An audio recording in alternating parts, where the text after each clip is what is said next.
Okay, so I just wanted to talk about today the major importance and just advantage of, if you're a beginning painter, of using this limited palette. You can call it a Zorn palette or Old Masters palette or whatever you want. But as you can see, it's only four paints, four pigments. It's basically white, yellow, red, and blue. This is ivory black, but that's going to be your blue. Ivory black, just consider it really, really dark blue. This is actually Vermilion Extra by Old Holland, but that's going to be your red. I mean, you could use a scarlet red, you could use a cadmium red. I've heard people using alizarin crimson, but that seems a little too purple for me. But and then this is yellow ochre for your yellow. And if you're gonna, when you get a yellow ochre, make sure it's a PY 43. I think Michael Hardin has like a yellow ochre that's like a PY 42, and it's a little brown. You want like the natural iron oxide yellow ochre, and this is titanium white. So yeah, basically you got your primaries, your three primaries: yellow, red, blue, and plus white. So you can mix all these colors and pretty much get most of the colors in the spectrum, especially if you're doing, portraits, figurative work, probably most animal portraits you can get with this. Like any flesh tones and shadows you can get with these. You're not gonna be able to get really bright yellows on like a flower, or maybe like bright colors on a landscape or sunsets, or bright blue teals, stuff like that you won't be able to get with this. But just for your basic flesh tones and stuff, it's great. It just really keeps it simple on color mixing. You just learn how to color mix just so much faster just keeping it simple like this, instead of having 14 colors on your palette and you don't know which one, you don't know how to get to the color you want. You might get there and then not even know how you got there because you mixed 10 different colors to get there. So this just keeps it simple. And then, as you move on, you can start like adding colors. But even my palette now, I only have still these basic colors, except I got a cool and a warm of each primary. I got blue, and then I got, so I still only have about, I don't know, 6, 7 colors instead of 4, maybe 8. So I still like to keep it real simple, and you just kind of add, maybe some shortcut colors. But this just makes color mixing so much easier to learn, So yeah, like this is just your basic color wheel. If you ain't got one of these, pretty nice to have. So yeah, as you can see, you got your yellow, red, blue. Those are your primaries. And then their complements are directly across. So blue complements orange, red, your complement is green, and then yellow, your complement is purple. So long as you know that, that's a really good starting point. Those are your primaries and secondaries. So what's good to know about that, if you have this yellow and it's too yellow and you want to knock it back, make it not as yellow, you add the secondary, which is purple. To get purple, you would mix these two together and then add it to that. Same for red. Red, to knock it down, you'd want green. So you'd mix these two, add it to that. And then for your blue, it would be orange. So these two plus that. And we're not going to get into, your harmonious colors and all that stuff. All you need to know is the primaries and the secondaries, and that to knock your primaries down, you just need to add the secondary. So that's pretty much, if you get that basic concept, then everything else falls into place pretty easily. But if you ain't got one of these, I suggest getting one just to look at or whatever. But just remembering primaries and secondaries ain't that hard. This does have the grayscale on it, which is pretty handy, the grayscale values. Which, if you ain't got one of these, I suggest getting one of these, which I talk about using in another video. It comes in real handy. That's just for finding your values. But let's mix some colors here, and I'll show you some examples of how this limited palette really works and makes things easy. Okay, so I'm going to start by showing you, mixing these together, makes those secondary. So, here's your blue and yellow. It ain't going to be a real, bright green. It's going to be kind of more of a olive green,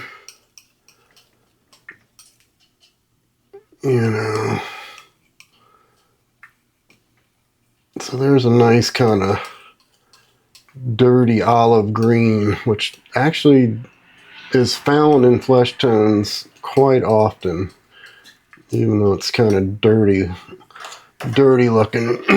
So then, yeah, if you want an orange, you're going to mix your yellow ochre with your vermilion, which vermilion's leans pretty orangey already. I'll give that a little. So you're already getting pretty orangey. What's our other one? Purple. So we want a little bit of our blue, which is really black, but it's our blue. Some of this red. And it ain't going to be, bright purple. It's going to be kind of a dirty purple.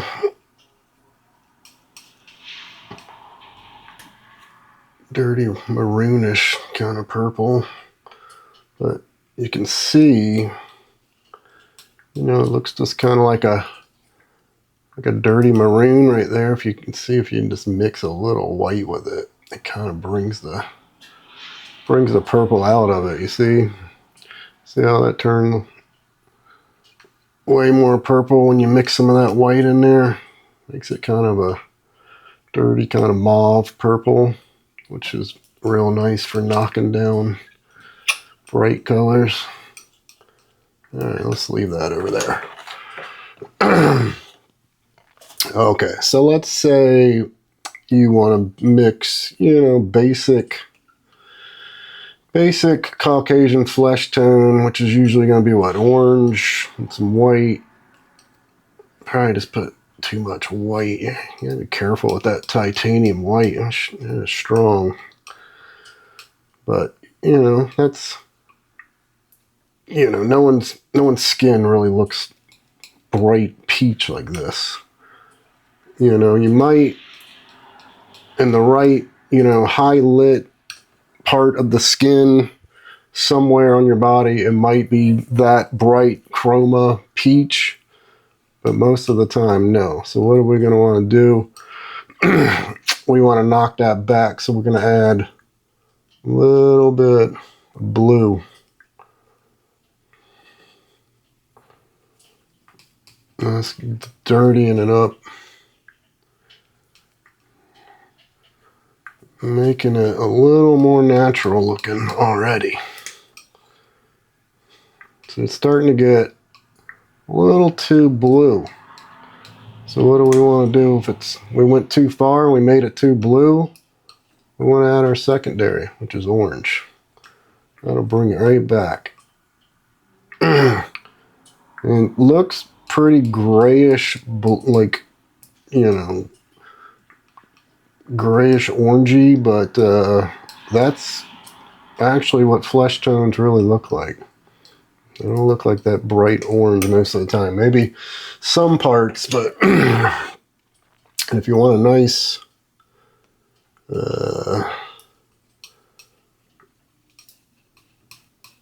if you want to get even darker, for a nice shadow, add a lot more of that blue. So you want to just make that a little more kind of brown looking, and a little more red. I mean, yeah, here you go. You already got a nice brown, nice dark chocolatey brown right there. So you want to make it a little more not so chocolatey. You could add a little more of this yellow ochre.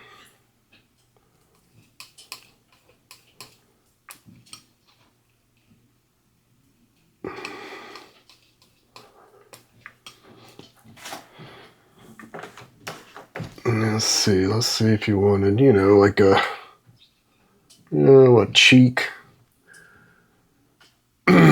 Nice cheek that's kind of nice bright red or more pinkish red.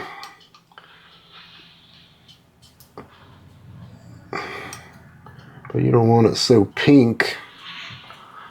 I mean, actually, that's kind of a good, nice cheek, you know, rouge kind of color. But you can knock it back. If it's too red, what do? We want to add green. So we add a little yellow, a little black, or a little blue. And knocks it back. Shit, can you even see that? Let me bring that up here. So yeah, nice peachy. Way too peachy. Then you want to add a little bit of this blue.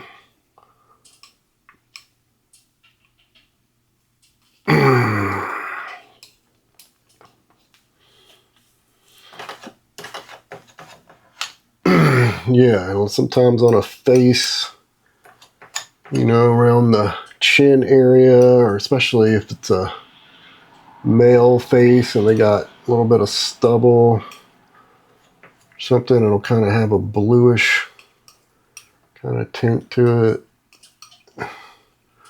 So you mix your blue with some white, lighten that up. But you don't want it to be so blue-gray. So it's too blue. What do? We want to add a little of this orange.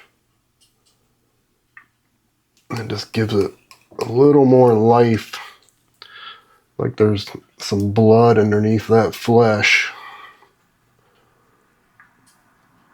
And that's a nice kind of fleshy purple, purplish blue. All right, now say, all right, that's too purple. We went too far. Okay, let's add a little of this yellow ochre and knocks it back. So you can already tell the range of, you know, flesh tone colors we're getting here.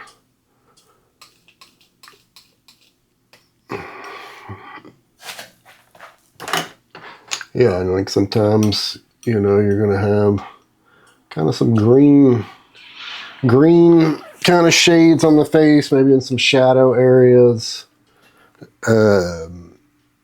It's about, you're saying, hey, that's too green. All right, well, let's mix a little of this red in there. Immediately makes it less green.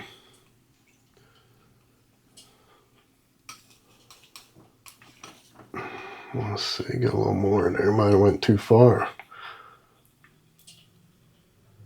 But, you know, that's a nice kind of brown flesh color right there. But now you say, hey, it's too red. All you gotta do is add a little more green. Another thing too, so say you wanna, say you're like, all right, I like that color, looks right, but it's too dark. I want to lighten it. So yeah, you add your white.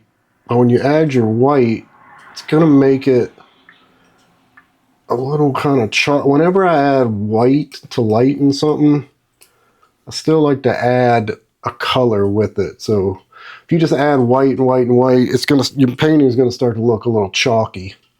So I like to add even just a touch of another color just to keep it from looking too chalky, like every time I add white. Like say it's still too light, I need more white. So add a little more white, and just even if it's just a dab of the color, just so it just doesn't get too chalky, too milky, you know, with too much white. But yeah, that's a nice flesh tone right there. And as you can see how easy it is to just start with a color and go, all right, well, I need it to be lighter. I need it to be darker. Okay, so say, you know, what's this purple, you know, it's not dark enough. So add a little more of this blue. It's going to start to darken it. And if you're starting to say, hey, it's starting to get too purple again, all right, we'll add some more of this yellow. I mean, you can go on and on. And that's, you know, just with these four colors. Like, obviously, these are all, you know, nice flesh tones. You know, and like I said, you ain't going to get too crazy. I mean, yeah, you can still get some bright, you know, I mean, you can get a bright yellow with just, is that making it okay? Bright yellow with the, you know, just the titanium white and the yellow ochre. It ain't going to be a bright, like a cadmium yellow, but it's a nice flesh tone. Nice highlight, you know, flesh tone area for sure. You know, we can do the same. We already did kind of our pinkish color, but yeah, you can see, you can get a nice.